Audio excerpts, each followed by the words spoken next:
જય શ્રી કૃષ્ણ. જય હો, મંગલમય હો. આપણી સામે 3 વાતો આવી છે. શું તમારામાંથી કોઈ વ્યક્તિ આ 3ને સહી લાઈનમાં મૂકી શકશે? તો પહેલું છે હેલ્થ, બીજું છે વેલ્થ અને ત્રીજું છે સેલ્ફ. તમારી દ્રષ્ટિએ શું લાગે છે કે આ પહેલાં શું હોઈ શકે? આ ત્રણેયને લાઈનમાં મૂકો. ચાલો જવાબ પણ આજે હમણાં જ સુની લ્યો. સુનો જવાબ. પહેલું છે વેલ્થ એટલે મિલકત, સુખો, સમૃદ્ધિ, સન્માન, અઢળક ધન, રાજ રચીલું જેવા ભોગ પ્રાપ્તના સાધનો. આ છે વેલ્થનો ઢગલો. પછી તે ગમે તેનો મળે, ગમે ત્યાંથી મળે. પછી વારસાનું કપટથી મળે, કોર્ટે ચડીને જીતેલું, ડરાવેલું, ધમકાવેલું, લૂંટેલું મળે. આ છે વેલ્થ, મિલકત. બીજું છે હેલ્થ. ઉંમર થતાં કે ઉંમર થતાં પહેલાં તબિયત બગડી, લથડી, જ્યાં હજારો લાખો ખર્ચ્યા છતાંય તબિયત સારું થવાની કોઈ ઉમ્મીદ નથી. અઢળક ધન વાપર્યું, વેલ્થ હોવા છતાં પણ હેલ્થ બગડતી જાય.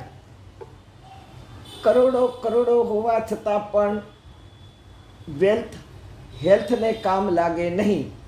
બોલો, હેલ્થ, વેલ્થ કે સેલ્ફ? હવે છેલ્લે રહ્યું સેલ્ફ. આ 3માંથી એક પસંદ કરીએ. હું તો તમને તરત જ કહીશ કે મેં તો મારા જીવનમાં સેલ્ફ જ પસંદ કર્યું છે. અને તે માટે મજબૂત મન, સ્થિર બુદ્ધિ, નિર્ણય, નિશ્ચય પાક્કો અને ખાસ સત્ય આચરણ, વિચાર, મક્કમતા, સત્યને સાથ દેવા જેવી નિર્ભયતા, સત્ય વાત કહેવા જેવી તૈયારી, આત્મસન્માન જેવી સત્ય આચરવાની વૃત્તિ. આવી વ્યક્તિ હજારોમાં કદાચ એક જ જોવા મળશે. આજકાલ લોકોનું પલ્લું લોભ અને લાલચ તરફ જ નમે છે. આપણને મળે છે ને પછી આપણે બીજાની વાતમાં માથું મારવાની જરૂર નથી. આવું કહેનારા નહીં, એના કરતાં આચરનારા ચારે બાજુ જોવા મળે છે.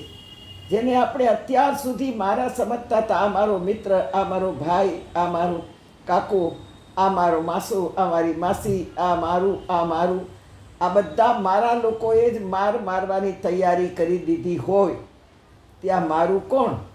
આ બધા સારા એક જમાનામાં મારા હતા, પણ એ મારા નહોતા, એ સારા હતા. દેખાવથી સારા, એટીટ્યૂડથી સારા, શબ્દોથી સારા, વર્તનથી આપણી સાથે સારા.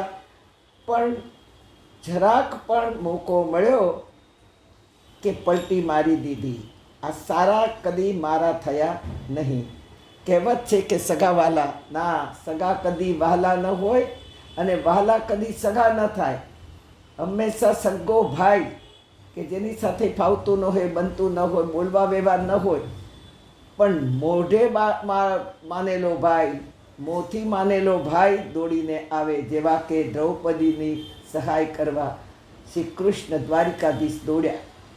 સગો ભાઈને આવ્યો પણ દ્વારિકાધીશ દોડીને આવ્યા. તેથી સારા દુનિયામાં ઘણા છે, પણ એ સારામાંથી એક મારો કોણ છે એ ગોતવાનું છે. હા, તેથી સત્ય આચરવાની વૃત્તિ આવી વ્યક્તિ હજારમાં કદાચ એક જ જોવા મળશે. કારણ એણે એનું સેલ્ફ સંભાળ્યું છે.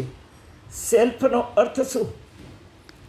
વેલ્થનો અર્થ તો પૈસો, હેલ્થનો અર્થ તબિયત, પણ સેલ્ફનો અર્થ એટલે આત્મસન્માન. જેવી વ્યક્તિ દુનિયાની તમામ તાકાતો સામે અડીખમ ઊભી રહી શકે.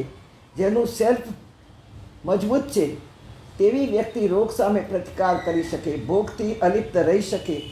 આ જ વાત એની વેલ્થ મૂડી છે અને આ જ વાત એની હેલ્થ છે.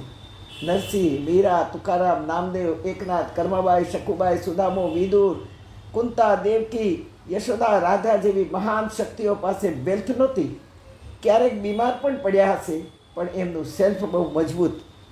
પાંડવો દર ભટક્યા પણ દુર્યોધનના પગ નહીં પકડ્યા, દુર્યોધનની દાઢી નહીં પકડી. જ્યારે વેલ્થ મિલકત પાછળ દોડનારા દુર્યોધનની ટોળીમાં ભળી જનારા દ્રોણ, કૃપાચાર્ય, અશ્વત્થામા, ભીષ્મ, હજારો રાજા રાજીઓએ સેલ્ફ આત્માને કચરી નાખ્યો. આત્મસન્માનથી જ આત્મશક્તિ જાગૃત થાય, અને આત્મશક્તિ હશે તો વેલ્થની કોઈ જ કિંમત નથી. એવી વ્યક્તિઓ રોગ સામે પણ લડી શકે. આપણા પિતૃઓએ સેલ્ફનું સન્માન કર્યું હશે, તેથી જ આપણે અત્યારે ગૌરવથી જીવી રહ્યા છીએ.